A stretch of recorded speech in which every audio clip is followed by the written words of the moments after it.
Good morning, um, and welcome to Intro to Psychology, or some universities call it General Psych. Doesn't matter, it's a survey course to introduce you to the world of psychology. And that's what we're going to do today. We're going to introduce you to the world of psychology. Pretty cool stuff. I'm Dr. Dasher. You'll see me in class, of course, once a week on Thursdays. And just to give you an idea of what we'll be doing in there real quickly, you'll hear this again in class. We will be breaking into groups after a very short discussion about the topic of the day, whatever that happens to be. Today, it will be an introduction to the history of psychology. What is psychology? So on and so forth. You'll hear this again. If you watch this before class, you're going to hear all this again, which is cool because I'm going to try to keep the discussions, not lectures, but discussions, synced with what you're doing in the readings and the reading assignments for the class. You'll have these virtual lectures a couple times a week, so be sure and keep current with these. Again, we don't lecture in class. I don't know if you are freshmen freshly coming in to the university or if you've had other classes where you were in class physically. As you know, if you're experienced here, then you know that we don't lecture any longer in our face-to-face meetings. We have a discussion, and in our case, for this class, we will have a brief discussion, as I mentioned a moment ago, and then you will be broken into groups of your own choosing. At least two people in a group, if you want to call that a group, call it a team, whatever you want to call it, doesn't matter. But you will have ample time, maybe even 30 minutes, to put together a discussion about the topic of interest.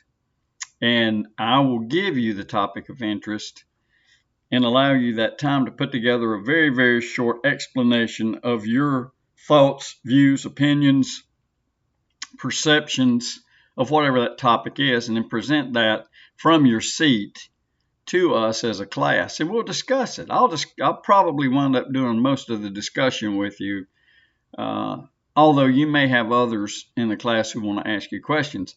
So when you're in your little team / group, make sure if you're a little shy that you choose somebody to present the material.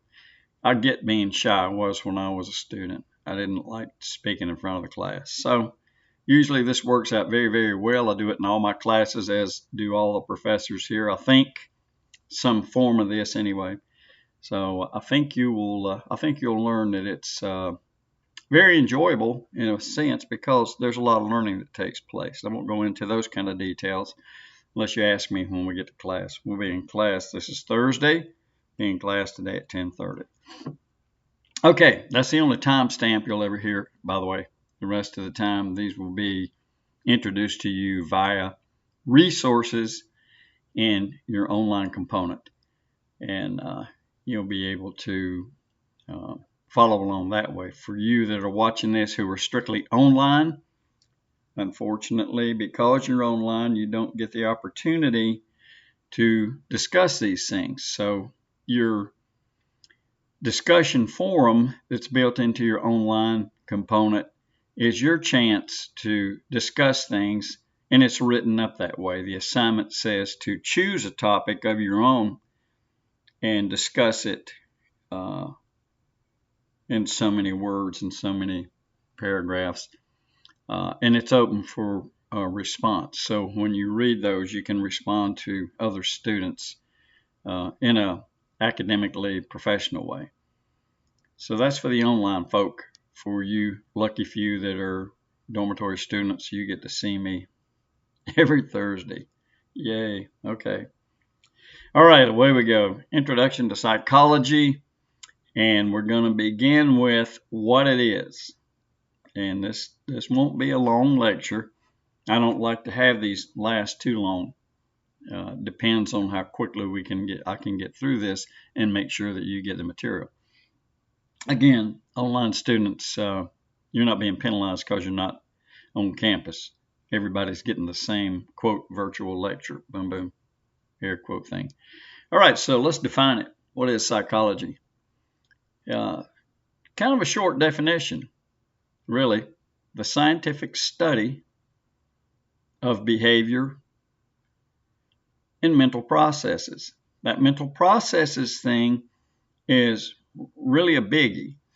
I'll tell you what they are in a minute, and I'll break this definition down for you. The scientific study of behavior and mental processes. Just really not important, but a little bit of trivia. The word psychology itself is depends on who you like. Some people say Rudolf Guckel, obviously a German guy, was the first person ever to use the word psychology. But how are you going to really validate that? You really can't. René Descartes was a French philosopher, and some people say that he was the first person to use psychology. The word psychology, does it matter? Absolutely not. What does the word mean? It comes from the word psyche, P-S-Y-C-H-E, which means spirit or soul. And the other word, logia, or logia, I don't speak that language, which means study. So the study of the spirit of the soul, psyche and logia. Psyche is used today incorrectly. Many people talk about psyche meaning personality. It has nothing to do with that officially. It has to do with basically mind or thinking. Sigmund Freud used psyche to mean the process of thinking. So it can be tossed around. So that's where the word psychology comes from. Not important, just an interesting little tidbit that maybe give you a better insight as to what in the world the thinking was when they put this together. And let's break the thing down. Let's break this definition down very quickly. Scientific. Remember we said it's a scientific study. Scientific basically means, and this is important. This is important because this is how psychology got put on the map, scientific map. So scientific, systematic observations. And then the second biggie, and measurements. And the third biggie, using scientific methods. In a minute, you're going to see why that's important. Systematic observations and measurements using scientific methods. The second part of this, the scientific study of behavior. So now you have the scientific part, behavior. Anything that we can observe and record. Behavior is external. I can observe it and then I can record it. And that leads to the ability to measure it. And then here's the one I've already mentioned to you. I said, this is a biggie, mental processes. This is the internal part of psychology. So behavior is the external. You'll hear a fancy word, empirical. Empirical means observable. So behavior is empirical. It's anything we can observe and record. Mental processes is internal. I cannot see your mental processes. These are experiences, private internal experiences. Note the word private. Private internal experiences. Note the word internal. And what are they made of? Thoughts, perceptions, feelings, which can also be called emotions, and memories. And guess what? I can't observe those. They're internal. I can't look at your face and say, I know what you're thinking. Not really. People think you can. We get accused of that as psychologists and counselors. No, we can't. We have to ask you, what's going on inside this little thing up here? Yiddish word for this is kepi, by the way. So what's going on in your head? Guess how I find out? Very simple.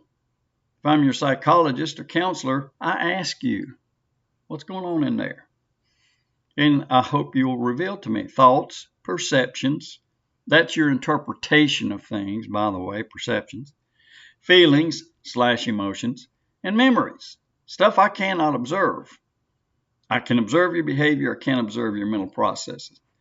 Is that a problem? Not really, but it can become one. We have to work around that, usually in the beginning of a session with a new client who has come for mental health help. You have to break through this little wall of protection and get into the nitty-gritty of what's going on inside their brain. Now, let's see what you know about psychology. First item, these are true false. This is just kind of a compilation of various things that people tend to think they know. Okay, so number one, true or false? We only use about 10% of our brain. What do you think? The answer is negative, false. We use 100% of our brain. There's too much networking up there. One thing works with another. So there's a network, a spider web, so to speak, of stuff up there. There's a theory of thinking. There's a theory of how your brain works, how memory works, for example. Without a network, memory wouldn't exist. So you use 100% of your brain all the time. If you didn't, if you only used 10% of your brain, you would be hooked up to tubes in a hospital room somewhere in ICU, and you would basically be a vegetable. So no, you use 100%. Here's another one. Most brain activity stops when we sleep. True or false? And the answer is false. Your brain is doing a lot of stuff when you're asleep. When you're asleep, you're awake. When we get to the unit on sleep, you'll hear this again, and it'll make sense. Take my word for it right now. Most brain activity does not stop when we sleep. As a matter of fact, none really does. The function in some areas isn't the focal point. So we have this condition we call alternate states of consciousness, and we'll be talking about that when we do that unit on consciousness. So no, your brain's going. None of your senses stop. Your brain chooses what it wants to address, and there's a lot more to it than that. Okay, number 3. If I want you to stop misbehaving, then if I punish you, that's the most effective way of accomplishing that. And that's false. Does punishment work? Yeah, depending on the situation. But sometimes reinforcement would be better. And we'll do a unit on reinforcement and punishment. If we have time this semester, these short little sessions, it's hard to pack all this stuff in 7 weeks, but we'll do our best. So no, it's not necessarily the most effective way. In some cases, dependent upon who's being punished or whatever the case is, then maybe it is the best method. Again, it depends on who it is that you're dealing with. And then last, if I'm looking for a long-term relationship, boy, that's a person over there that I'd really like to get to know better, then similarity is probably the best predictor of that relationship becoming long-term. And that's false. I'm sorry, that's true. My bad. You've heard the term opposites attract. Well, let's address that very quickly. Opposites don't necessarily attract as much as they produce curiosity. This person's way different from me. Why? Are there people who have long-term relationships who are not necessarily similar? And the answer to that is yes. Ask my wife. She will tell you. But similarity is usually the best predictor. So a long-term relationship, similarity is what you would want to look for. Again, if you meet somebody and you really hit it off, and that happens, and there's a lot of difference in there, sometimes you got to be a little careful. You have to know how to manage that and still have a long-term healthy relationship. And we're talking about friends and romantic relationships here. So there you are. I don't know what you knew before, but now you know what the real answers are. Real quickly, there is a difference between psychologists and psychiatrists. Excuse me. Psychiatrists are medical doctors. They go to medical school. They specialize in studies of structure up here. They're not psychotherapists. Although they can be trained in that area, they are not psychotherapists per se. They treat you medicinally. They treat things like schizophrenia, stuff that psychologists cannot do, because things like schizophrenia, schizoaffective disorder, etc., are chemical or medical, problems. They're not thinking problems per se. Psychologists are not medical doctors. They go to graduate school and become doctors of psychology, which is a PsyD, or they become a doctor of philosophy and psychology, which is what I have, a PhD. Mine's in counseling. So psychologists don't issue prescriptions, for example. Psychiatrists do, since they're medical doctors. Psychologists and psychiatrists work together. A psychiatrist may treat a patient for the medical stuff going on in their brain, which affects their behaviors and thinking, in some cases like schizophrenia, bipolar, and some others. And we treat them from a therapy standpoint. We handle the emotional side, and the psychiatrist handles the medical, physical side. Hope that makes sense very quick. What do we do as psychologists? You come to see me, I'm going to ask you what your problem is. That's called the description. What is the problem? So number one is the description. Number two, I'm going to ask you, why do you think this is going on, whatever this is? We'll get to that determination when we work through description, and this is called explanation. You're explaining to me what went on, and it was enough to bring you to a mental health care professional. Number three is going to, after a period of visits to determine description and explanation, description first, explanation second, the what, the why, then we're going to enter into a phase called prediction. We're going to identify the conditions that led to this, and that apparently continuously are present in order that to the point that you had to come and see somebody that was a mental health care professional.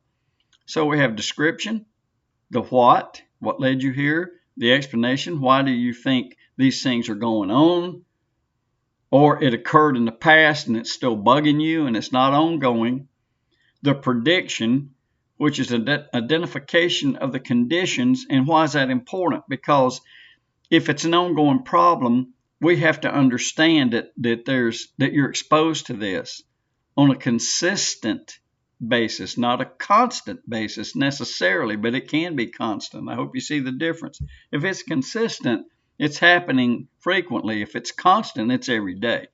Hope that makes sense. So description, explanation, and prediction. And finally, once we've worked through those three things, the fourth thing and the final thing we do is we work on a way to change things. We can approach it two different ways. We can approach it from a problem-focused method, or we can approach it from an emotional-focused method.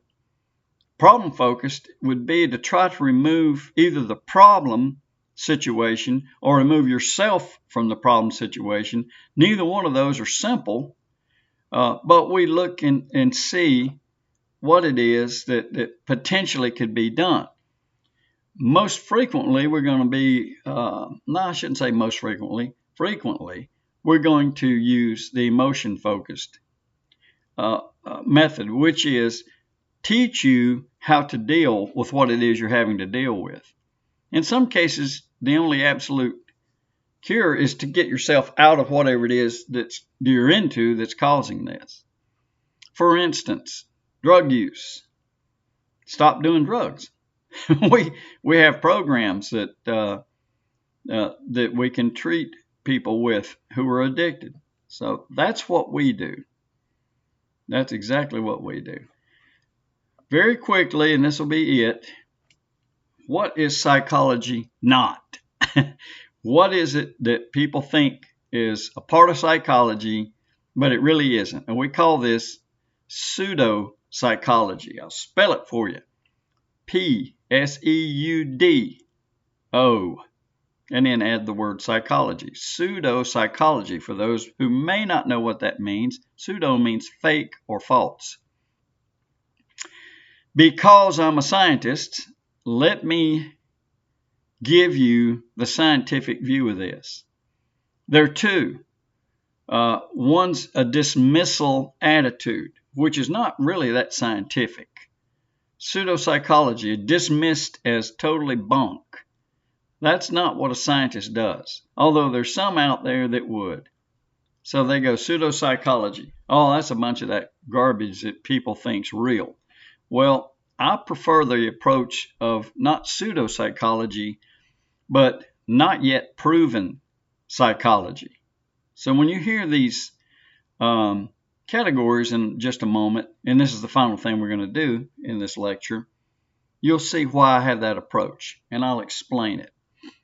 So let's look at these items of, quote, pseudopsychology, or in my case, I prefer to call not yet proven psychology. And let's begin with one that everybody's familiar with, psychic.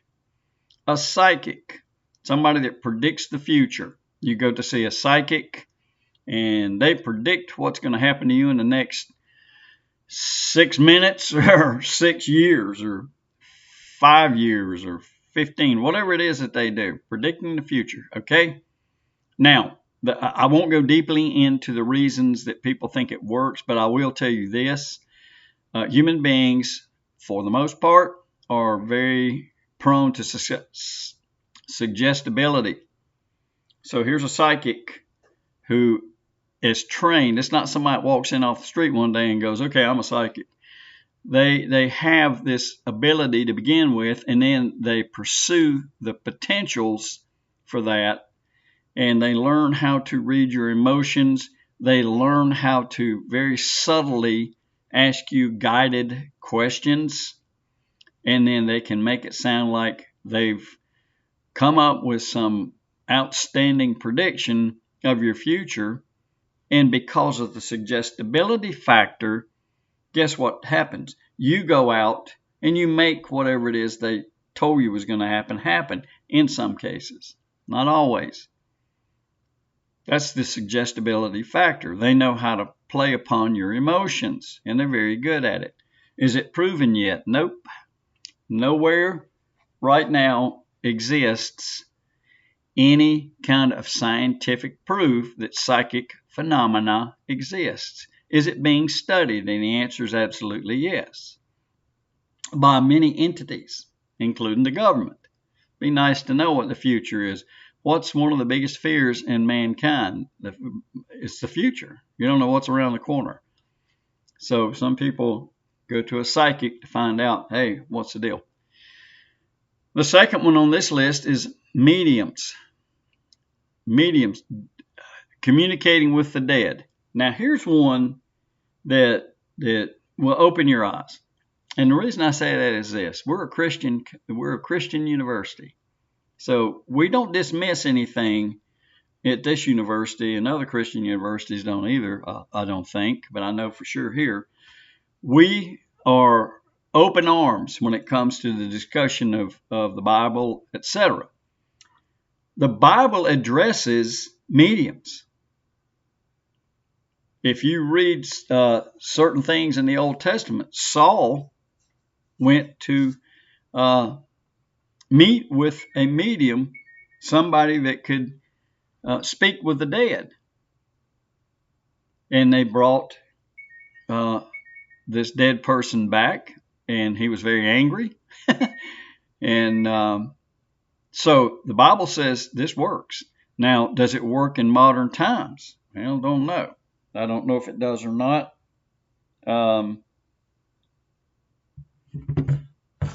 Sorry, my wife binged me. The idea that it's in the Bible, though, makes it a little more plausible.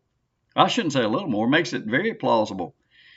Now, can they do it? Can people do that today? Well, here you go. Not yet proven in the scientific world. We know what happened in ancient times. I don't know if God has said, okay, we're not doing that anymore. I don't know what God's position on that is now. But for the time being, in terms of psychology, we say no, or they say no. As a Christian psychologist, my answer is, don't know. Most of the time, though, this is not done altruistically. It's done for money. So if I go seek out, I want to talk to Uncle Harry, and he died 10 years ago, and I go to one of these mediums, my thought is that probably if it isn't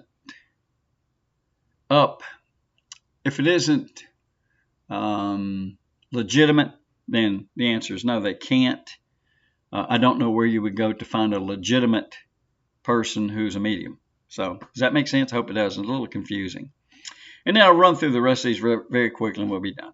Palmistry, that's somebody you go to. Palm readers, I know you've heard of those people. They look at your hand and they say, oh yeah, you got this line, that's your long life line, and this line means you're going to be rich, and this one means you're going to get a disease, and all this. Man, give me a break. We don't, that one's way out there, and we don't even, that's one of those that we don't really have a good scientific grasp of, and at the moment, it's not being closed-minded. It's just, I don't think so.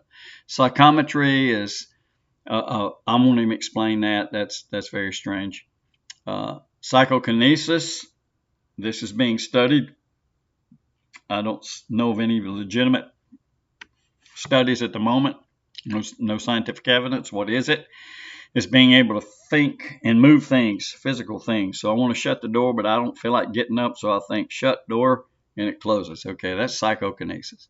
And then the final one, which is probably the oldest of all, is astrology. When you study the position of stars and planets and the influence it has on people. Again, these at the moment, one that we go, nah. The rest of them we go, don't know. Could be. So there's studies, some serious, some not so, that look into these things and try to determine what the deal is. So there you have it. That's the opening salvo. That's the opening for you into Intro to Psychology. Beginning the next week, I will post another one of these lectures, and we're going to move into an area of stuff that you may not be as familiar with as you think you are, critical thinking, and some other items that I'll run across then. So I hope this is a learning experience for you, and have a good day. I'll be seeing some of you in class and the rest of you online. Bye.